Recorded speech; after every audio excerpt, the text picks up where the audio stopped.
Au cœur de Bruxelles, dans le quartier d'Ixelles, se cache un lieu empreint de calme et d'élégance. L'abbaye de la Cambre. Fondée au XIIIe siècle, cette ancienne abbaye cistercienne traverse le temps en conservant toute sa beauté et son harmonie. Aujourd'hui, elle offre un véritable refuge, loin de l'agitation de la ville. Entre son architecture remarquable, ses jardins soignés et son atmosphère apaisante, ce lieu invite à la promenade, à la découverte et à la détente. Je vous emmène à la découverte de l'abbaye de la Cambre et de son histoire à travers le temps. Si c'est la première fois que vous regardez ma chaîne, n'oubliez pas de vous abonner, car cela me soutient et m'encourage à créer plus de contenu. Fondée au début du XIIIe siècle par Dame Gisèle, une noble bruxelloise, l'abbaye de la Cambre accueille une communauté de religieuses cisterciennes dans un lieu paisible au bord du ruisseau Maelbeek. Ces femmes vivent ici pendant plusieurs siècles, entre prière et travail, et contribuent à la vie spirituelle et culturelle de Bruxelles. L'appellation La Cambre vient de la dénomination qu'attribue le pape Grégoire IX à l'abbaye, Camera Beatae Mariae, ou Chambre de Notre-Dame. Ce nom évoque la chambre de Nazareth où, selon la tradition, la Vierge Marie reçoit l'Annonciation et il devient progressivement la Cambre. Au fil du temps, l'abbaye connaît des périodes de prospérité, mais aussi de difficultés. Pendant les guerres de religion au XVIe siècle, elle est partiellement pillée et endommagée. Grâce au soutien des familles nobles et des autorités locales, elle se reconstruit et s'agrandit au XVIIe et XVIIIe siècle, donnant naissance à l'ensemble architectural élégant que l'on peut admirer aujourd'hui, entre cloîtres, églises et façades classiques.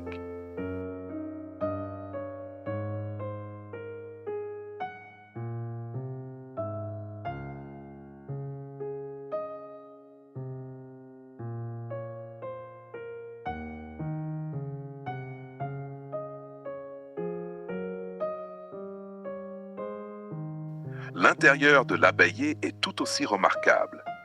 L'église abbatiale conserve de magnifiques tableaux religieux, retraçant la vie des saints et des scènes bibliques. La plupart remontent au XVIIe et XVIIIe siècle, une période où l'abbaye est reconstruite et embellie. Ces tableaux sont généralement installés grâce aux religieuses elles-mêmes ou à des donateurs, souvent issus de familles nobles ou locales. On y trouve également de nombreuses statues en pierre et en bois, représentant des figures religieuses et symboliques qui témoignent du savoir-faire des artistes des siècles passés. Les vitraux sont volontairement simples et peu colorés. Ils datent en grande partie des reconstructions du XVIIIe siècle, avec certaines restaurations plus récentes. Ce choix correspond à la tradition cistercienne, qui privilégie la lumière naturelle et la sobriété.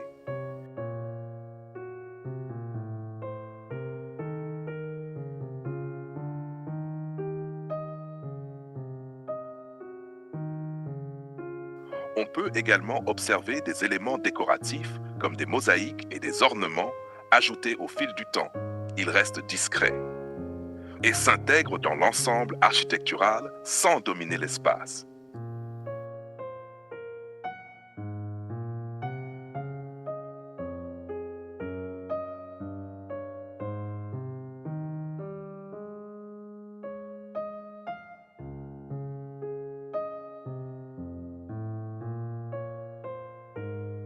Les voûtes, colonnes et chapiteaux sculptés illustrent l'évolution de l'architecture gothique vers le style classique et les détails ornementaux créent une atmosphère de recueillement et de beauté. Avec la Révolution française, l'abbaye est supprimée en 1796 et les religieuses quittent les lieux. Les bâtiments se transforment alors pour accueillir diverses fonctions laïques, allant d'écoles à des instituts culturels. Aujourd'hui, l'abbaye de la Cambre conserve son charme et son atmosphère paisible. Elle abrite notamment l'École nationale supérieure des arts visuels et l'Institut géographique, tout en restant un lieu ouvert aux visiteurs. On peut y admirer les jardins, l'étang, l'architecture intérieure et ses œuvres d'art, tout en ressentant l'héritage spirituel et artistique que Dame Gisèle souhaite transmettre à Bruxelles.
Dans les couloirs de l'abbaye, on peut observer plusieurs pierres anciennes, posées contre les murs. Il s'agit de pierres tombales, datant de plusieurs siècles. On remarque que les inscriptions sont écrites en latin, une langue utilisée à l'époque dans les milieux religieux. Ces textes indiquent généralement le nom de la personne, ainsi que des informations liées à sa vie ou à son décès. Certaines de ces pierres appartenaient à des religieuses, d'autres à des personnes importantes liées à l'abbaye. À l'origine, elles se trouvaient au sol, dans l'église ou dans le cloître. Avec le temps, elles ont été déplacées et sont aujourd'hui conservées ici, comme témoignage du passé.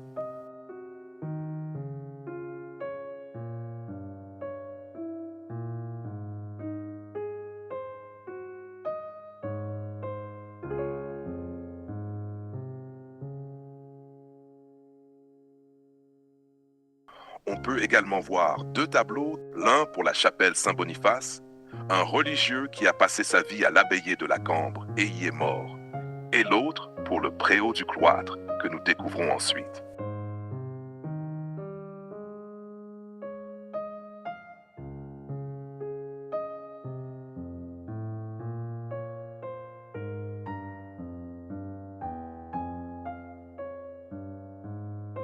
Cette fresque date du XXe siècle.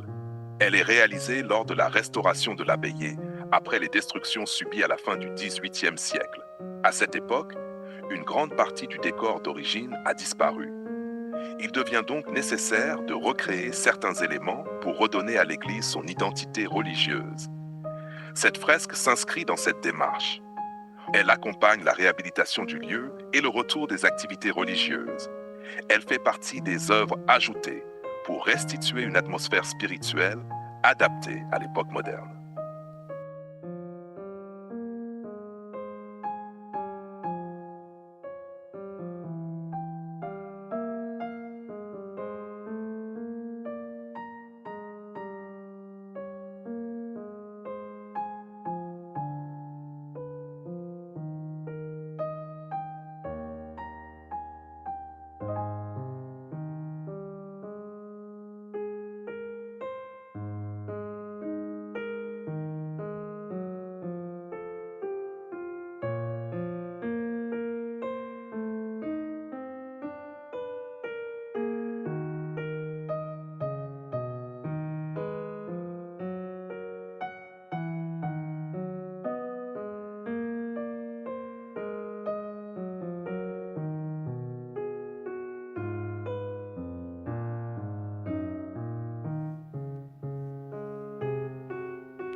Maintenant, nous passons à l'extérieur, à la partie dédiée à la détente, au cœur de la nature. Les jardins de l'abbaye de la Cambre s'organisent autour d'un ancien cloître. Leur structure remonte en partie à l'époque monastique entre le XIIe et le XIIIe siècle. À cette époque, Les religieuses cisterciennes aménagent ces espaces selon des principes simples, des jardins utiles, mais aussi propices au calme et à la méditation. Plus tard, ces jardins sont transformés, notamment au XVIIe et XVIIIe siècle, avec une organisation plus structurée, inspirée des jardins classiques. Après les destructions liées à la Révolution française, le site est réaménagé et les jardins prennent progressivement une fonction plus ouverte. Aujourd'hui, ils sont pensés comme un lieu de promenade et de détente, tout en conservant l'esprit d'origine lié au calme et à la vie monastique.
Et maintenant, notre découverte de l'abbaye de la Cambre se termine.